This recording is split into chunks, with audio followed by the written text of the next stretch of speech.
Welcome to The Kill File, your favorite true crime podcast. I'm your host, Brittany Spears. Each week, we will explore the dark corners of true crime, unsolved mysteries, and murder. Join me as we uncover secrets, investigate evidence, and dive into the chilling details of some of the most fascinating cases. Get ready for a journey into the dark unknown, because in The Kill File, nothing stays buried forever. Hey guys, welcome to episode 26 of The Kill File. First off, I want to shout out and say thank you guys so very much to the listeners who have told their friends, their loved ones, or have shared posts about The Kill File on their social medias. You guys have no idea how much that means to me, and I hope that you will continue to do so and share your thoughts on social media posts as well. I have so many thoughts and feelings about the episodes that I share, and I am always down for a good conversation about them. That's why I do this. Okay, that's it for business today. Let's talk about today's case. So this one is going to be a gnarly one for sure. We are going to talk about a man named Angus Sinclair, who is known for many awful things, and one of them includes the World's End murders. Trigger warnings for today are going to be rape, sexual assault, talks of pedophilia, sexual assault on a minor, binding, and murder. Okay, let's jump in. October 16th, 1977, Edinburgh, Scotland, the body of a 17-year-old girl was found on a beach that was deserted. She had been, trigger warning, raped, bound, and gagged. Just a few miles away in a field was found another body of a teenage girl who would later be identified as the friend of the first victim. The second young woman had also been found to be, trigger warning, raped, murdered, and bound. These two young girls were both last seen the evening before in a pub called The World's End. This would be located in the capital of Scotland called Edinburgh, and this was on the processional route between Edinburgh's castle and Holyrood Palace called the Royal Mile. Both of these girls were only said to be 17. This would launch one of Scotland's longest and biggest manhunts that would end up lasting almost 4 decades. The man that was responsible for these murders would end up being a man named Angus Sinclair, a known pedophile, and was also a convicted child killer. November 14th, 2013, in Edinburgh, Scotland. This would be 37 years after the murders of both of these young women. 69-year-old Angus Robert Sinclair was convicted, finally. 1977, the media was blowing up surrounding the story of the awful, brutal murders of Helen Scott and Christine Eady, both beautiful young women. Helen's brother was 11 when his older sister died. The parents dealt with it quietly, he said, and with dignity. He said his father didn't cry in front of him, but he did cry alone in his room. Tom Wood would be the lead homicide detective who happened to be on duty that day. There was a dog walker on the beach of Aberlady Bay that had actually found Christine. Only an hour or so later, a farmer called in about a body that he found of a girl that would end up being Helen. Christine's body was found in Gosford Bay and Helen's in a hamlet in Haddington. Both of these girls were found less than 25 miles from the World's End pub where they were last seen. The way they were both found were identical, and they were pretty sure that this was the same man who was both experienced with criminal behavior and murder. Hundreds of officers were assigned to investigate the killings both inside and around Edinburgh. This was a shock to the public, and this was something that didn't happen very often here. It was said on the documentary that I watched on Absolute Crime called Most Evil Killers, The World's End Murders, the 20-year hunt for Angus Sinclair, that Angus was thought to have looked at women and children as disposable objects.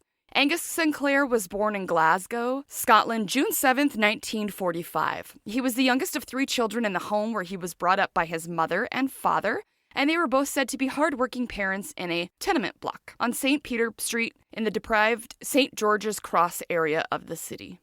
Angus was born in the post-war era, where there was a lot of poverty and also gang activity and a culture surrounding gangs. Violence was just a part of everyday life, especially for the young men in this area. Angus was the youngest child, having an older brother and sister. He was small, and he was bullied and picked on. His father died when he was 4. Being picked on and bullied, he would turn to petty crime and theft as a way of rebelling against the world. In 1959, Angus would commit his first crime at the young age of 13 when he would steal the offering books from his local church, where he would in turn be convicted of this. At this time is when Angus would become preoccupied, obsessed even, with sex. By the age of 16, Angus had become violent, and he viciously attacked a 7-year-old little girl. July 1st, 1961 is when Angus would make a decision that would change the lives of many around him. He was said to be home alone when a neighboring 7-year-old little Catherine knocked on the door. She lived in a neighboring tenant block apartment. Angus asked the little girl to run an errand for him, and when she returned, this is when he would attack her. In the middle of the assault, there was a knock on the door. He stopped what he was doing and answered the door. It was another neighbor who he had just sent away. He then returned to the little girl. He finished, trigger warning, raping and assaulting her, and then he strangled her with a ligature from a bicycle. Premeditated, calculated, vicious are the words used by author and journalist Jeffrey Wanzel when speaking about Angus.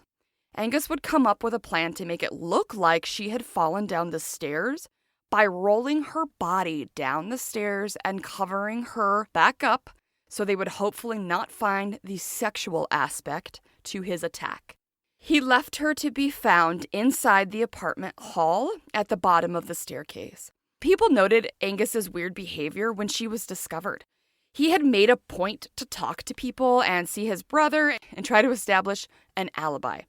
The police would talk with Angus, and at first Angus would state that he had nothing to do with the killing. And then, when the police enlisted the help of Angus's older brother, this is when he would end up confessing to the crime, as his brother convinced him to tell the truth. He was so young at the time of this murder that he was not convicted with murder, but rather charged with homicide, and then he was sentenced to 10 years in prison. During sentencing in Edinburgh's High Court, and this took place on August 25th, 1961, the judge called Lord Mackintosh, called Angus, quote, callous, cunning, and wicked. When there was an assessment done on Angus, it was said that his lust for sex was so great that he would reoffend in the future as there was nothing stopping him. It was also stated that he showed no remorse. Even though Angus was only now 16, he was sent to the adult prison to serve his sentence. He seemed to be enjoying the chaos of his crime and had no remorse.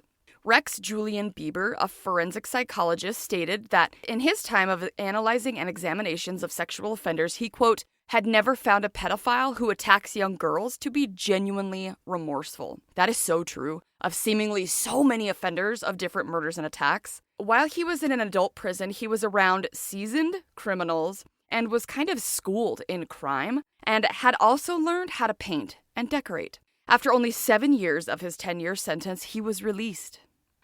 He's 16 years old. He kills a little girl after brutally raping and strangling her, but because he was 16 and not just 2 years older at 18, he wasn't fully charged with the murder, but he was sent to adult jail, and then he was released for murder after only 7 years. And after it was said that he was assessed where there was nothing keeping him from reoffending and that he showed no remorse for his actions. Why? After he was released, he would go on to find a job as a decorator or painter. And although he would do the job, it was typical that this was just a way to cover what he really wanted to do, which was to hurt people. He would be working a painting job, and during his lunch break, it was said that it was found that he would do horrific robberies and assaults with a hammer, and afterwards, he would just go back to his job and finish painting. What? Angus was definitely going to be a horrific murderer just from his actions and escalation. It's pretty easy to see. In 1968, Angus would move into a flat in Hill Place that was said to be in the heart of the city and only 5 minutes walking from the World's End pub. This is when he would open his own painting and decorating business.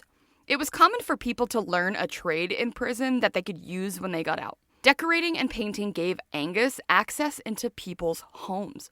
In the year 1970, Angus, at the age of 25, would go on to marry a trainee nurse, and just 18 short months later, the couple would go on to have a son. Dr. Elizabeth Yardley, who is a criminologist from the documentary that I watched, said at this time that he was living in the flat with his wife and son. This, quote, facade of normality, and someone could look back on that without knowing what he was going to go on to do and think that this was just the time in his life that he was turning everything around. Rex, the forensic psychologist, said, quote, "It is very common for people who have paraphilias, sexual psychopathologies, to have almost two different selves," end quote. He goes on to explain that one of these selves is what they quote-unquote manifest when people like this engage in their predatory attacks, and is also someone who could be a good husband and father. This makes sense, as we know many serial killers and rapists who people have said this about. For example, BTK was a father and a husband, and by all accounts seemed to be a normal guy.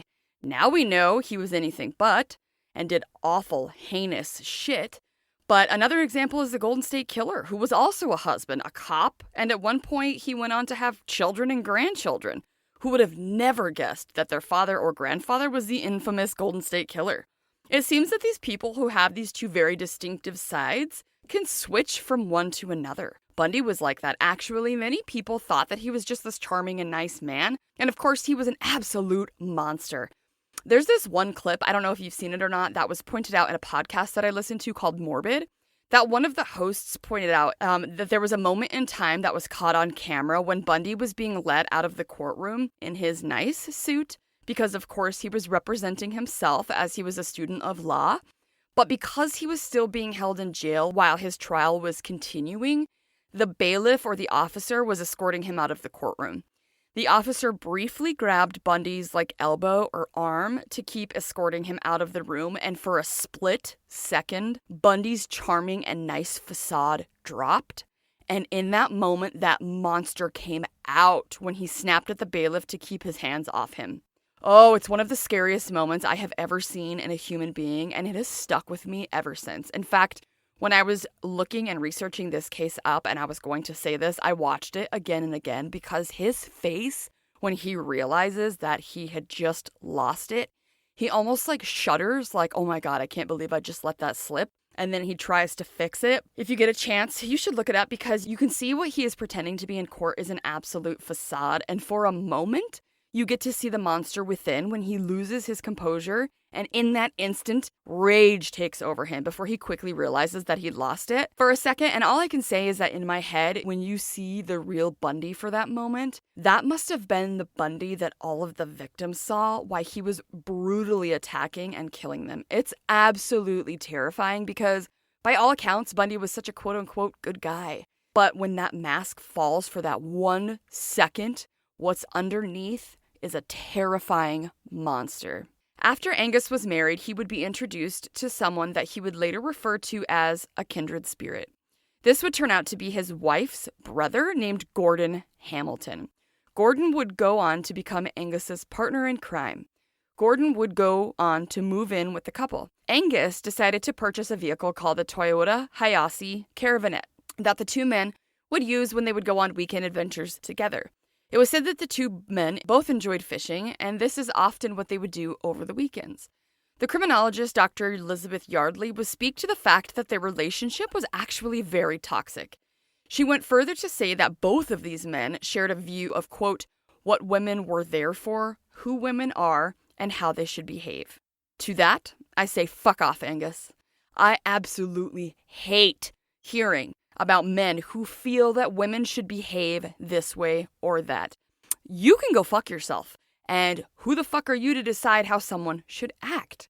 Who the fuck are any of us to decide how someone should act? As long as a person isn't harming another human being, then we don't get to tell anyone else how to act or who to love for that matter. Ugh, it's infuriating. The pair would go on to be suspected, although not proved yet, to be the assailants in numerous crimes across Scotland, including robbery and sexual assault in the 1970s. Tom Wood, who was the former deputy chief constable for the Lothian and Borders Police, said that Angus was able to commit these acts due to them being highly organized and Angus's ability to execute the plans so well. Tom Wood would also say that Angus was a, quote, thief, is a robber, he's a painter and decorator, he's a family man, and he's a sexual predator. He keeps up all of these activities discreetly within little boxes in his life. Never the twins shall meet, end quote. I love the way he put this. Basically, he's just stating that one life wouldn't spill into the other and that he was able to keep both of these people separate. In the year of 1977, the pair of deviants would unfortunately escalate their actions. According to Rex, the forensic psychologist, which, by the way, would be my ultimate job if I could, I remember almost all of my life that I would say that if I could do any job in the whole wide world, it would be an astronaut, because after watching Apollo 13, I wanted to see what the Earth looked like from space. And now here I am saying somewhere along the line, this has changed. And now I want to be the person who understands what's behind the eyes of a serial killer. What happened to me? True crime, am I right? Anyways, Rex would go on to say that for most sexual predators, and in their own views, believe that their impulses to attack someone just comes out of nowhere and is sort of this urge that comes from deep within, and states that they usually begin a hunting type mentality. And this is something that we have actually heard over and over again for serial killers, that they hunt their victims. However, they don't always call it hunting. They usually would come up with some name for the fact that they are quite literally hunting for their next victim. This reminds me of the movie Mr. Brooks with Kevin Costner. Have you seen it? If you haven't, you should go watch it, but definitely not around children. Spoiler alert, which isn't really a spoiler at all because you know the whole time that he's a serial killer, but he also hunts for victims. And that movie makes you almost root for the serial killer, which is why I have always loved it, because you find yourself liking this man who kills people for fun. And it fucks with your head. It's a great movie. I highly recommend it. In August of 1977, a young woman aged 20 named Anna had last been seen having a drink in a pub in Glasgow. It was said that she had been with a friend named Wilma, and this woman named Wilma would actually go on to marry Gordon Hamilton, which was, of course, the partner of Angus and his brother-in-law. Anna was said to have disappeared as she was looking for a cab. 2 years later, after the disappearance of Anna, her body would be discovered in a shallow grave, and this would be not very far from where Angus went on his honeymoon. Only 2 months later, in October, another woman named Hilda, a 36-year-old who was a mother of 2, was said to be divorced and would disappear under the same circumstances as Anna, except Hilda was taken from a place called the Plaza Ballroom, also in Glasgow. When both of these women had been found, they were in similar states, having been, trigger warning, raped, strangled, and both were bound. Hilda was taken only 2 weeks prior to the World's End murders. This is when the pair of killers would move their murderous ways from Glasgow to Edinburgh.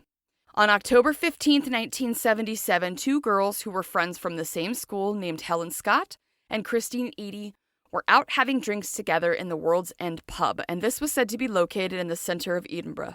The 2 girls were said to have grown up together, and they were quote-unquote inseparable.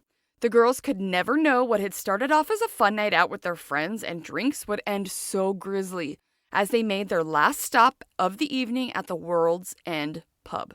Unfortunately, in the pub were the perverted fucks, Angus Sinclair and Gordon Hamilton. During the investigation later, witnesses would say that the 2 girls were approached by 2 men, and that the interaction did seem friendly and lighthearted, as the girls were said to be having a laugh with these men. Detective Tom Wood would learn a little about these girls during the investigation. He would go on and say that, quote, Christine was very bubbly and could be quite feisty. He would then go on to say that Helen was seemingly a soft and lovely woman who was also slightly older than her friend, but also seemed to be the one who would be considered the leader of the pair. It was said that both girls came from loving families and had never experienced the horridness of this world. He said they were both seemingly innocent bodies.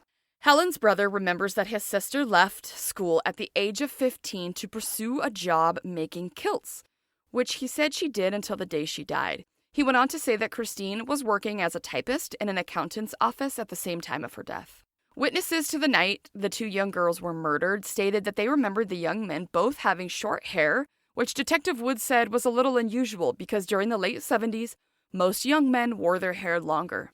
The locals at the bar didn't recognize the 2 men, and they figured that they must be strangers and not from the area. They remembered the young girls leaving around the same time as the young men. It was said that the best eyewitness account from that evening that led authorities to know that the foursome were headed out together was from a police officer who had seen them leaving the pub altogether. The constable remembered Helen's unique coat that she had been wearing, which she had bought and was said to be, quote, a very good quality Burberry coat, end quote. Apparently, Helen had bought this for herself with one of her first paychecks, which is absolutely heartbreaking. that this young girl was working hard and making her own way in life and probably so proud that she was able to buy herself this jacket and was just having fun with her best friend and never knowing that it would be her last night out. It was said when the foursome left that they had intentions of heading to a party with the two young men. What the two young women didn't know was that the company that they were in was about to attack and, quote, commit one of the most shockingly evil crimes in Scottish history, end quote. The young women ended up knowingly getting into Angus's camper van, and this is when they were said to be driven far from the city. Unfortunately, the young women would suffer a fate similar to those in Angus's past nightmarish actions. The young women would end up being raped and strangled. So sad and so brutal. So before we go any further into this case, I wanted to take a second to research and talk about strangulation with my listeners, as this is one of the most common and lethal forms of domestic violence as well as sexual violence. Clearly in this case, it was sexual violence as the women were raped first. So with strangulation, so much of the act has to do with control and power for the abuser or the murderer. First off, I was able to find some facts from a few different government or city websites about strangulation that were raising awareness, and I will link the websites in the transcripts as I always do if you want to take a further look into the details of strangulation beyond what I'm about to give you. Strangulation is heard a lot in true crime, especially in sexual acts and murder. This whole topic really hits home for me, and I feel it is really important, especially when it comes to the domestic abuse aspect. Trigger warning for what I'm about to say next. I myself was in an abusive relationship in my younger years, and one of the things that my abuser put me through was choking me or strangling me one night when he was drunk and we were fighting. My specific circumstance was that I had been strangled from behind when I was trying to get away and ended up in the corner of the room on the bed, and I felt the hands of my abuser grab my neck from behind. As he tried to squeeze and choke me, I was unable to get out of that position and was scratching at the walls next to me with both hands. As I said, I was in the corner of the room. I remember grabbing and scratching at anything as if my brain was thinking if I could grab something, maybe I could get away. I don't know. I think when your body goes into that flight or fight mode, it's like you're not in control of yourself and your brain and body are just trying to help you survive. I wish that I could explain the panic and terror I felt in that moment, thinking that I didn't know in that moment if I was going to make it out of this situation or not. I also think that the fact that I was choked from behind was an absolutely horrific experience because you can't reach the person doing this to you to hit them or scratch them or punch them or whatever because they're behind you. Going through this memory is so visceral for me. It's something that I can't describe, that just the thought of this situation is enough to make me panic. I think the trauma from domestic abuse is something that so many women and men, but usually women, go through, and it's something that changes your life forever. Things that you won't even realize are affected by these acts or traumatic experiences are so deep that only later in life do you realize just how affected you are by these types of experiences. I apologize, I'm just getting a little bit choked up. I plan on doing some domestic abuse cases in the future so that we can really delve into the effect that it has on the psyche and the brain, and also help us understand what people go through, as it's all too familiar for so many of us. This particular case has to do with strangulation and not domestic abuse, but I was researching further into the act of strangulation itself. I saw just how often this is used in domestic and sexual crimes, and the statistics are horrific. We are going to go back to the act of strangulation as it pertains to this case in 1 second, but since we touched on the domestic abuse aspect of strangulation as well, I wanted to throw in a few quick facts just in case any of my listeners are in or know someone in an abusive relationship so they can be aware and do the best that they can to help the person get away, or if it happens to be you who is listening and is in an abusive relationship, you can understand just how dangerous the situation can get, and hopefully that you can try to get out of it yourself, which I know firsthand is easier said than done. But I just want you to know, as a listener or whoever you are listening to this, if you're going through this or somebody you love is going through this, you are not alone. Reach out to me, to a friend, to a family member, to anyone. And be careful, because the time that you try to get out of that relationship is the scariest. But just know there is nothing wrong with you, that you are not alone, and that it's extremely hard for anybody who hasn't been in these kind of relationships. I can only explain to you that you are not yourself when you are in it, as they have brainwashed you, they have hurt you physically, emotionally, psychologically, to the point where you don't think that you can leave and that you're scared to. And it's the truth. When you're out of the relationship, you look back and you're like, what the fuck was I thinking? What was I doing? Why did I let that person have so much control? And people like me end up being stronger, more independent, never wanting to go through that again. But you still suffer. You suffer in ways that I can't even explain. And as you grow and hopefully go to therapy, or at least process things, you look back and you're like, wow, I wonder if this is why. And I just want to tell you that if you're in one of these relationships, or if you're on the other side, that you are strong and you are amazing and you can do anything. And if you have no one else to turn to me. Email me, talk to me. I will do anything that I can to help you, because you're worth it. So, according to this website, it says that non-fatal strangulation is usually reported in 10% of abused people, which we all know is most definitely underreported, as so many people don't turn their abuser in. Also, strangulation is in 45% of attempted homicides and 43% of actual homicides, which is a huge number if you think about it. All the homicides, and almost half are strangulation. That's nuts. According to domesticshelters.org, strangulation is actually the highest predication of murder. In 2023 alone, according to a UK website for addressing strangulation, 13% of their female homicide victims were caused by strangulation, compared to 4% for male victims. According to one of the city government websites I mentioned, quote, a woman who has suffered a non-fatal strangulation incident with their intimate partner is 750% more likely to be killed by the same perpetrator. So strangulation as it pertains to this case, which is a sexual violence act, are as follows. I will link the website for you, of course. So it states it takes about 4.4 pounds of force to compress the jugular vein.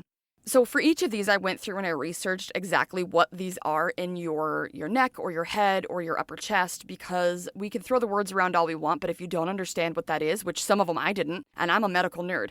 So if you don't understand what it is, that you're not really being able to picture what this person is going through, and I think that it's important for us to understand what happens to somebody when they go through this. So 4.4 pounds of force to compress the jugular vein. And of course, the jugular vein, according to the Cleveland Clinic, are some of our major blood vessels that run from your head to the upper portions of your chest. There are actually a few of these that are responsible for collecting blood from your skull, your brain, some of the superficial parts of the face, and the majority of the neck. And these veins direct blood from these areas of your head towards the heart. So they're pretty important. However, even though they are important veins, they are not shielded by any cartilage or bones, which makes them very scary to mess with so easily. So injury and or death from the act of strangulation is from occlusion or blockage of the vein, and this will result in, quote, congestion of the blood vessels and increased venous and intracranial pressure. Next fact is it takes about 11 pounds of force to compress the carotid artery. According to the Mayo Clinic, these arteries are actually a pair of blood vessels, and there's one on each side of the neck. These arteries are responsible for delivering blood to the brain and the head. When this blood flow is cut off during strangulation, the person can go unconscious within 30 seconds, which is absolutely terrifying and fast. Next, it takes about 33 pounds of force to compress the trachea. The trachea, according to the Cleveland Clinic, is the long, U-shaped tube that actually connects your voice box or larynx to your lungs. So, while being strangled, the act will compress the trachea and or the larynx, and this will cause asphyxia. In case anyone doesn't know what asphyxia is, it's the medical term for suffocation.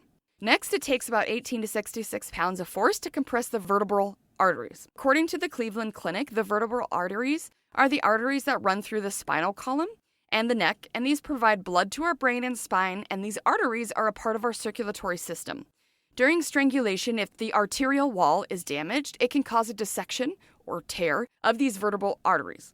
These can actually happen more easily as well with things like wrestling, yoga, weightlifting sports, trampolines, and even roller coasters. If you can do it with those things, you can imagine how easily strangulation would do this. Sometimes, when these are torn, it can cause a stroke. When you're looking at these facts about the trachea and the vertebral arteries, you may think that 33 pounds seems like a lot of pressure, but when I researched it, the average grip strength for a man and woman on the National Library of Medicine website, it states that for men between the ages of 30 and 39, the average grip strength was 216 pounds, and for women in the same group, it was 136 pounds. So if you think of the pressure in that sense, it doesn't seem like it would be very hard when only 11 pounds of force is needed for 30 seconds to make someone pass out. Also, this is talking only about using the attacker's bare hands, let alone if the victim is strangled with a ligature, which would make the act even easier for the attacker. So one step further before we head back to the case talks to the fact of strangulation for the victims. The government website pottstown.org states that strangulation death occurs within minutes. The victim will first feel a sense of terror, and this will be accompanied by severe pain. This will be followed by unconsciousness, but usually before the victim falls unconscious, they will naturally resist in a violent manner. The victim will usually produce injuries to themselves on their own neck in efforts to, quote, claw off the assailant, end quote. So I wrote the section of my own experience way before I found this in my research, and I found it so interesting that instinctively we just claw, as I was stating when it happened to me. The victim will frequently also inflict injury to their attacker's face and hands, known as defensive injuries. However, these could also not be present if the victim is either chemically or physically restrained in some way. Okay, so with all of this new knowledge, let's go back to the World's End murders, where the two young girls just went through the unfortunate events of abduction, rape, and strangulation. After the women were killed, Angus and Gordon dumped their victims' bodies in two different locations. The young women would be found with their own clothing binding them. Authorities would not know where the actual rape and strangulation would have taken place because the bodies were dropped off where they would be found. However, it was obvious that the men took a trip to Gosford Bay, Aberlady, where Christine's body would later be discovered with her hands bound behind her back. This is when the two men would then drive to Hamlet of Haddington in East Lothian. I had to look up what a hamel meant, and according to this, it's another word for a small village. It was said that Helen's parents knew that something bad was going on when their daughter didn't come home after spending the night out with her best friend, Christine. Kevin Scott, who is Helen's brother, remembers his parents making phone calls to the friends of Helen that the pair had been out with that evening to see if Helen by chance had spent the night with them, which would be very unusual for her. Kevin said the friends didn't know where Helen was, so her parents reported the girl missing. Christine, as mentioned before, Christine's body would later be discovered on October 16, 1977 in the middle of the day by a dog walker in the area of Beach of Aberlady. Unfortunately, Helen's parents would also find out that the body of their daughter, Helen, was also found, and Mr. Scott had to go and identify the remains of his daughter.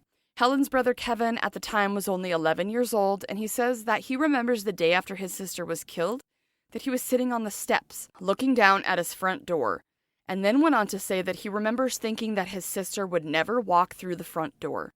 He said he was trying to wrap his brain about what was going on. It always breaks my heart when I hear about siblings, especially when they're little, having to deal with the death of their brother or sister. Kevin would go on to describe his family as being quote-unquote broken for quite some time after their loss, and he doesn't really seem to remember family holidays for a long time after the loss of his sister. I've never lost anyone in my immediate family before, just grandparents, which is also sad, of course, but to try to imagine how to move on with your normal life, things like celebrating birthdays or holidays after you suffer the loss of a sister or brother when you are young, or if it's your own child, I can't imagine celebrating anything ever again. The guilt you would have or the hole that is left in your heart is unimaginable to me. And to any of my listeners who have had to go through a significant loss like that, I am just so sorry that you have gone through that, and you are a very strong person for continuing to do just the best that you can. After the discovery of both of the young women's bodies, evidence was collected from each crime scene, and this, again, would launch one of the biggest manhunts in Scottish history.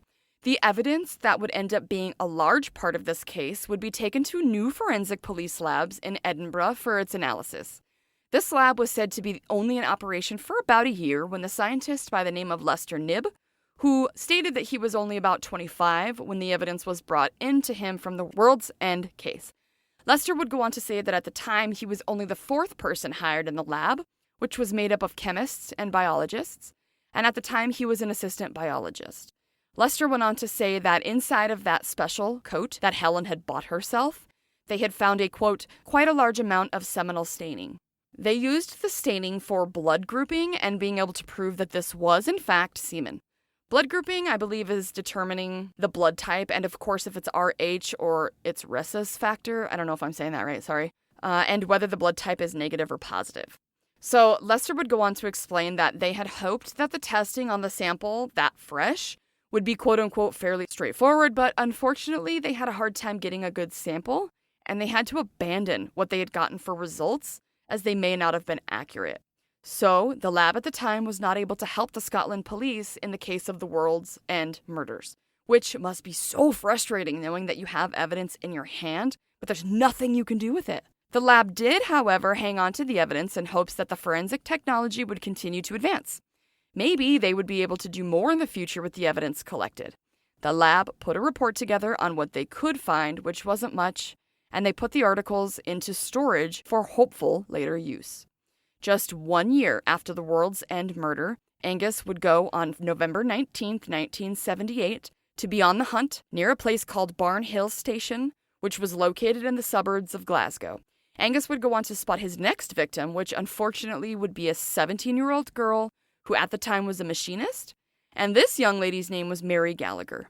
Detective Tom Wood would go on to state that Mary was extremely petite for her age, and that in fact she looked like a much younger girl when Angus saw her.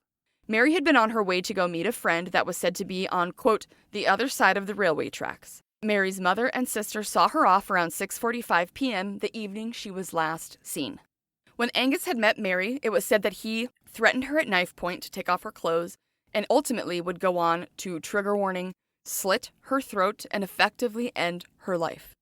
Unfortunately, in Mary's case, it would take upwards of 2 decades, so 20 years, to figure out that Angus Sinclair was in fact the man who would attack and murder Mary. I can't imagine being her family and not knowing for 20 years who killed your sister or your daughter. Holy shit, the agony this family must have endured. During some point in Angus's life, he was known to authorities as a quote-unquote mugger, and it was also said that he received a conviction for a handgun charge as well. Angus was known to be a violent man, but he wasn't being considered for these murders yet. Between the years of 1978 and 1982, Angus would go on to do the most disgusting acts a person can commit, in my own opinion.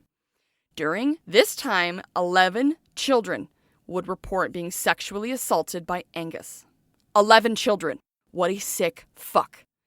It would come to be Angus's MO that he would ask these children to quote-unquote run some type of errand for him, and when they would return, he would attack them, just as he did when he was a teenager when he killed his poor neighbor girl. Finally, in the year 1982, when this sick fuck was 37 years old, he would go on to be caught when he was assaulting a 6-year-old little girl in the Woodsland area of Glasgow. Thankfully, this brave and amazing little girl would end up being able to identify Angus as her attacker.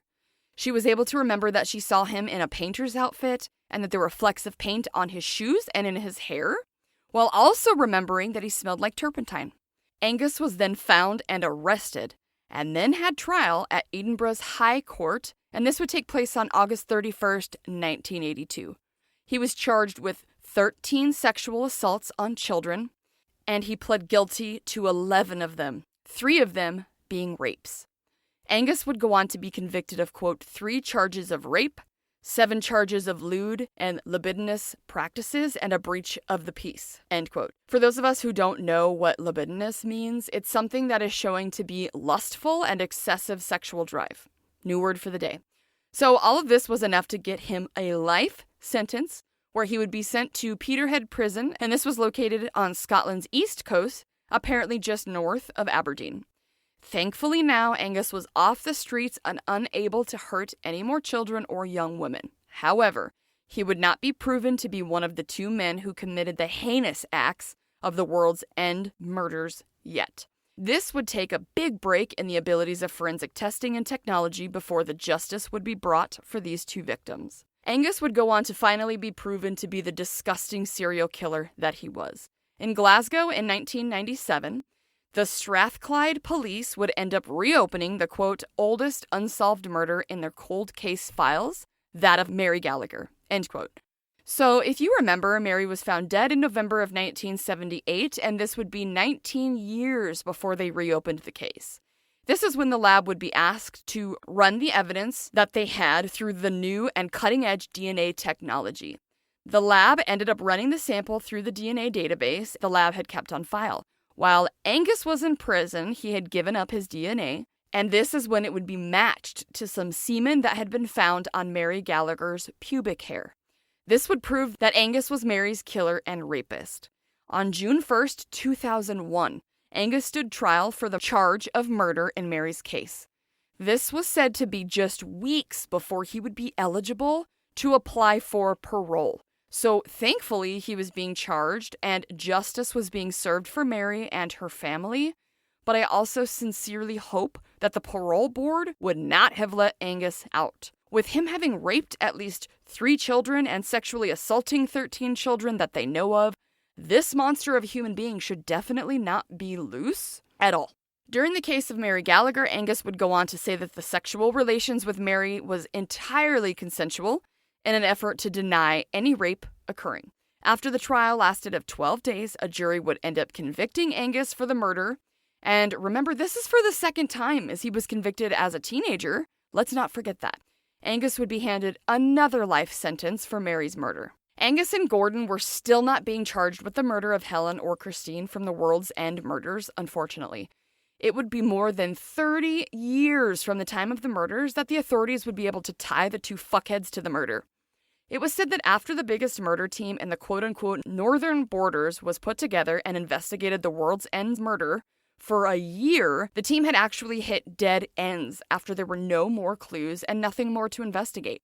Thankfully, though, the forensic samples that were being held with Helen's infamous coat were still there. Lester Knibb and his team at the forensic lab in 2004 were able to re-examine and test the semen found on the coat.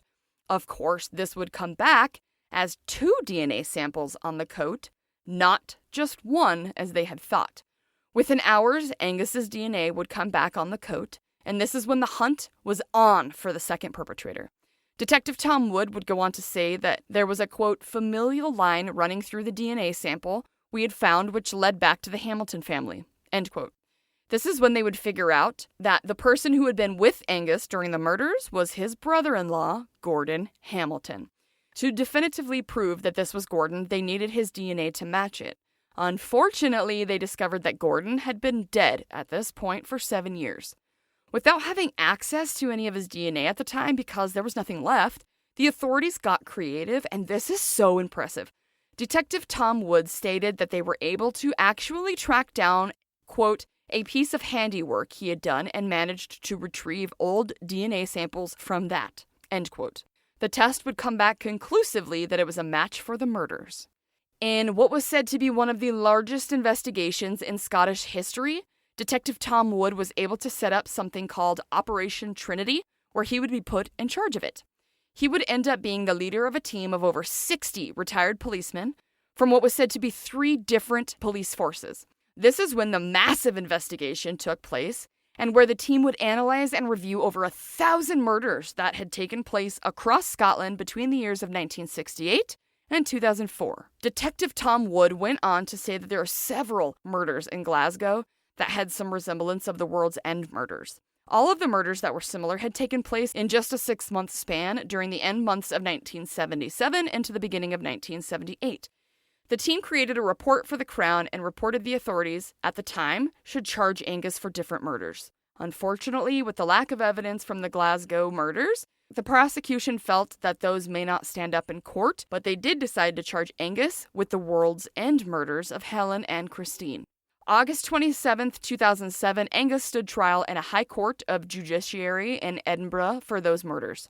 The prosecution took the direct stance of using just the DNA that had pointed to Angus and decided not to bother with the other evidence that they had, which was the knots that were found, the fibers, etc.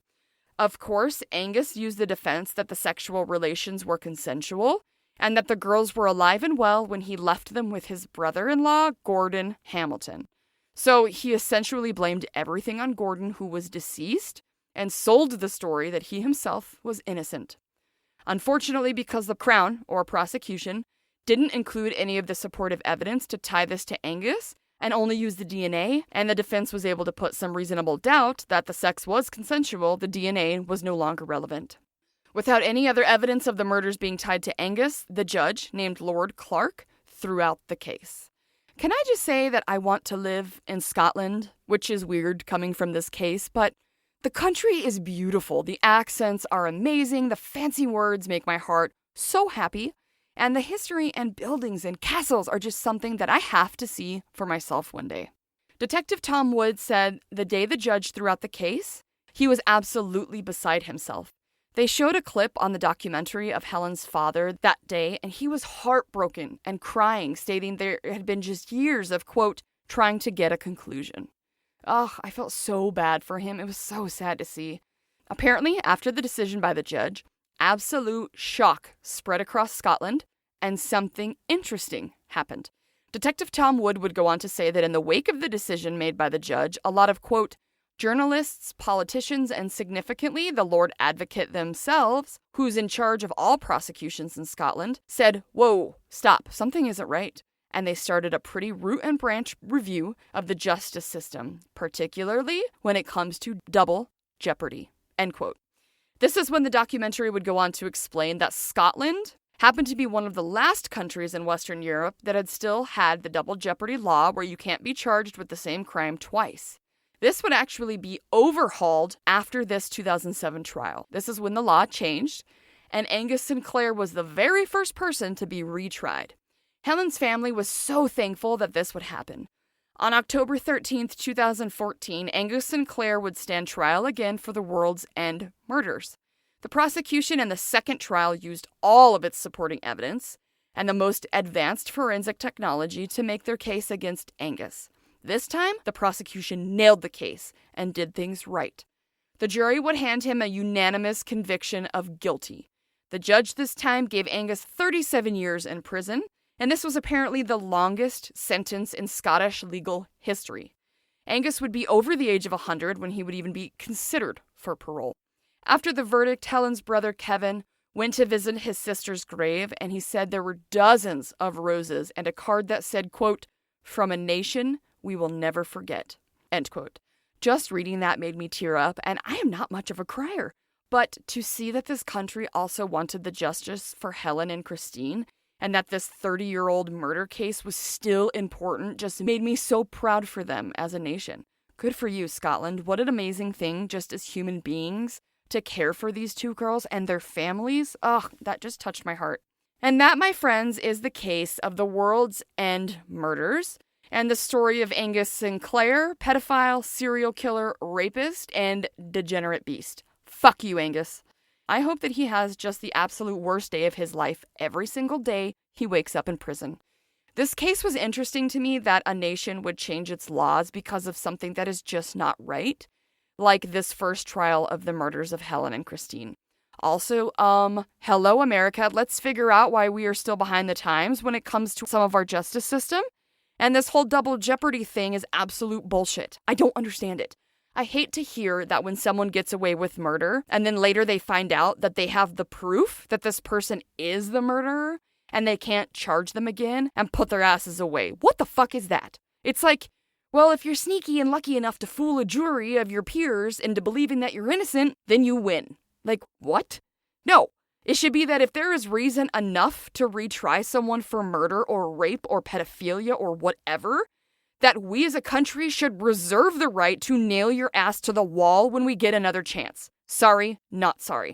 That's frustrating, and I know that this has affected many people here in our country, and I hope that one day we catch up to the other countries and realize it's a dumb law. I am so glad that after such a long time that this sick fucker was found guilty and that Helen and Christine's family got some sort of resolution. I understand that nothing would ever make someone feel better about losing their child, but I hope that after mourning your child for so long, that seeing the person responsible for taking their lives in such a brutal way will stay in prison for the rest of his natural life is some sort of relief for them. I also want to say that Detective Tom Wood is a badass and a wonderful human being for all that he did to help this case, and to all of those retired police officers who helped on this case.